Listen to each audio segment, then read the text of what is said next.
Bethesda's lawyers have been seriously busy for the last number of months, and it appears that they just got thrown a whole new mess to attempt to resolve. Now, if you haven't been following the Bethesda news for the last, 7 to 8 months, there's been some lawsuits announced. Fallout 76, Bethesda Game Studios' big online-only live service game, as most of you know, has had a few controversies, one revolving around the special $200 edition that promised a few really cool items, like a power armor helmet and a nice canvas bag. But come release day, the canvas bag was actually cheap nylon, and Bethesda then made a bunch of lies and excuses for why they didn't reveal to consumers the change in material before launch day and why they did not deliver on what they promised consumers. But one excuse was that they ran out of material, which I guess we all missed the news of the great canvas shortage of 2018. Eventually, players were contacting their governments asking them to investigate Bethesda's false advertising, and a law firm announced an investigation into Bethesda misleading consumers. This all led to Bethesda being backed into a corner, being forced to deliver on what they originally promised consumers, although they said it would take 4 to 6 months, and that was back in December. Right now, it's unclear if anyone has received a canvas bag.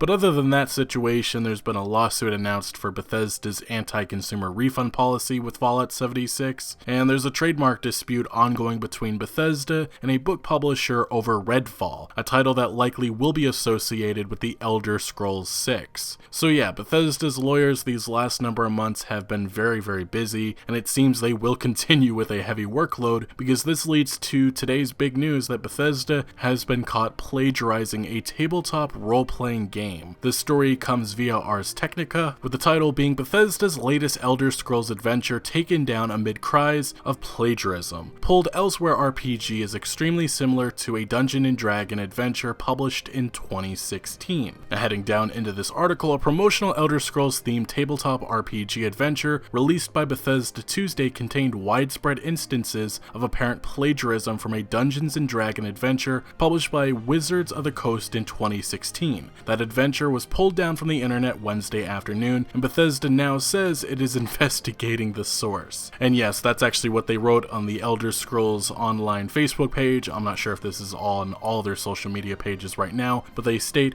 "We have pulled a previously shared ESO tabletop RPG adventure while we investigate the source. Thank you to those who reached out with concerns." And yes, that's exactly what happens. The original writer of, I believe it's called The Black Road, we're going to get into all of this, but they pointed out the plagiarism, and as you would expect, the internet exploded, and they threw their anger at Bethesda, saying that this was unacceptable, and Bethesda, again, backed into the corner, were forced to take it down, although it seems that this tabletop RPG is still available through Dropbox, and people have downloaded it already, and we're going to take a look at the examples of their plagiarism. So we're going to start with the introductions for both of these, because the plagiarism is just blatant with all of this, but we'll start with the Dungeons & Dragons adventure, The Black Road, and then we'll flip over to the Elder Scrolls Online's tabletop RPG and compare them. I'm going to do this a couple times just to show you how blatant all of this is, and how only a few things have been changed, and in all honesty, this puts Philip Mewson's plagiarism to shame. But we'll start with the introduction here for The Black Road. There's nothing like the desert to make people feel small and insignificant. In every direction, huge dunes roll across the landscape, and an even bigger sky looms above. The oasis of Verithal is a motley collection of sun-bleached tents in the vast Anarok desert. Through various means, it has been arranged that you would meet Azam, the Carabiner, in the large Kalimshan-style tent that passes for a tavern here. A pair of tieflings who seem to be unaffected by the heat eye approaching visitors warily. The dim interior of the tent is a relief from the bright light and wind, though it's as hot here as anywhere else. And now we'll flip over to the Elder Scrolls Online's, which says, "Nothing beats the desert to make people feel small and unimportant. In every direction, enormous dunes roll across the landscape, and an even larger empty air skies above it. The oasis on the border between Cyrodiil and Elsewhere is a colorful collection of sun-drenched tents and the vast desert of Elsewhere. In various ways, it is arranged that a group of adventurers would get acquainted with the caravan leader named Karim, which actually appears to be the writer of the Elder Scrolls Online Elsewhere's tabletop RPG, but anyway, his big tent is filled with several Khajiit, which seem unaffected by the heat. They stare at you cautiously. The dim interior of the tent is a relief compared to the bright sunlight from outside, even though it is still as hot inside as out there. And we'll stop there because you get the point. The introduction has been blatantly copied. There have definitely been a few things changed, a few words, obviously the locations with Cyrodiil and elsewhere for being the Elder Scrolls, but I mean, this is very blatant that this was all copied, and whoever this Kareem individual is, he got kinda lazy, and now he's gonna cause some huge legal trouble, likely for Bethesda, but again, we'll get to all of that later because there has been a reaction from the authors of The Black Road, and we'll discuss this. And here's the next example. I'm not gonna read through the whole passage like I did the introduction. The Dragonborn delivers water as well as dates, olives, and bread. And now to the Elder Scrolls, it says, the Argonian servant delivers water, dates, olives, and bread. So the next example, we have the Black Road saying, here is more information about the caravan and travel that the characters should know. 4 wagons, each pulled by 2 foul-tempered camels. 1 wagon carries the caravan's food, 1 wagon carries the caravan's water, and a shipment of medicinal herbs. 1 wagon carries a shipment of weapons, 1 wagon carries the statue of that. The caravan travels and sleeps in 2 shifts every day, travel from pre-dawn until noon, sleep from noon until late afternoon in the shade, travel from late afternoon until after dinner time, sleep from after dinner time until pre-dawn.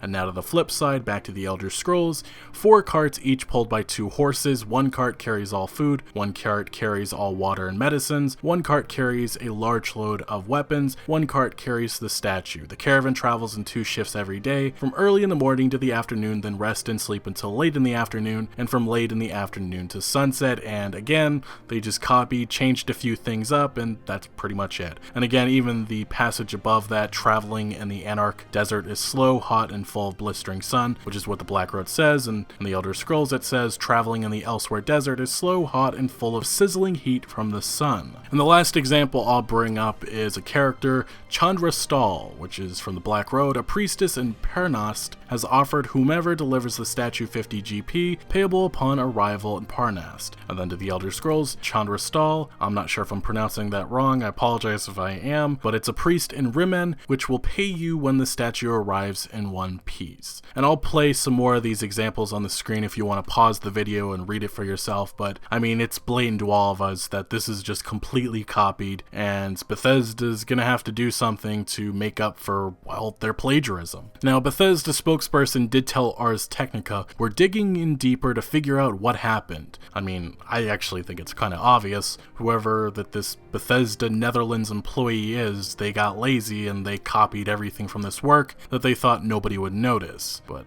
the employee, the spokesperson, continues saying, in the meantime, we've pulled the adventure based on what has been brought to light, and it's still being passed around right now, so it doesn't really matter. And really, this just opens Bethesda up to a lawsuit, because this is blatant plagiarism, and I believe the individuals that pointed this plagiarism out were the authors of this Dungeons & Dragon adventure, and that is Paige Laitman. She's at least one of the authors on it, and how she reacted to this was, hey, the Elder Scrolls Online, would you please let your legal team know this is really not cool? And she posted a lengthy Facebook thread, which has now been deleted, or she removed it, I believe it was her, and it was titled How They Plagiarized Our Adventure, and a noted PowerPoint presentation. And I believe that the PowerPoint presentation, well, at least the images, are the ones that I've been showing on the screen that Ars Technica put into their article. So they pointed out in 11 slides all the examples of all the plagiarism. I mean, the whole piece is completely copied, with just a few things changed up by this Kareem writer. Now, Ars Technica did reach out to Laitman, and what she has said so far is that there's no comment until both authors have a chance to fully discuss it and understand the ramifications. And at this point, Bethesda better reach out and try to get a settlement reached, because this is, I mean, it's blatant plagiarism, and there is a case to be made. For what it's worth, I wanted to make sure to include this, but on Twitter, Ben Heisler, I believe that's how you pronounce his name, the other author on this Dungeons & Dragon adventure, did chime in. I almost forgot to mention this, but he said, it's a surreal day when a top-tier gaming company steals your crap. I assure you, #DND, #DNDAL, at Bethesda. And I didn't know that he was actually a Cyberpunk 2020 writer, but clearly these writers are pissed off that their work was pretty much stolen. Now, Ars Technica points out in the video game realm, it can be hard to prove copyright infringement absent direct copying of expressive elements like artwork, music, and sound effects. Even games that copy mechanics and general game flow wholesale may not meet a legally actionable standard for infringement. In the case of a written pen and paper game like this, though, the direct and overwhelming similarities in the stories and their wording could amount to a clear case of copyright infringement. So as I've explored in past videos and discussed over the years, Bethesda's lawyers have been very active. So in all honesty, based on Bethesda's long history of litigation, they could fight this or settle this, but I think it really depends on what these authors decide to do. If they contact a law firm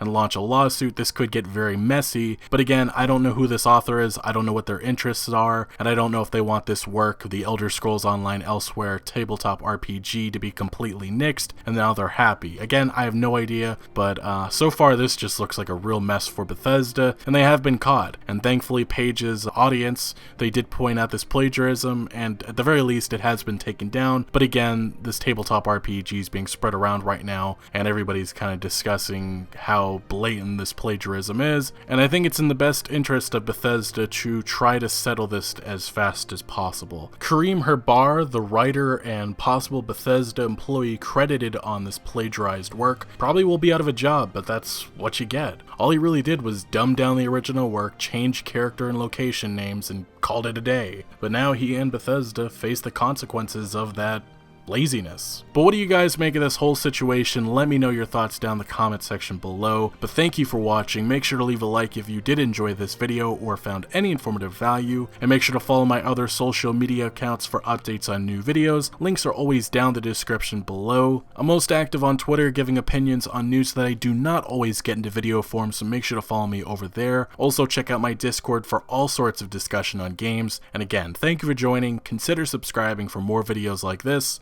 and I'll see you later.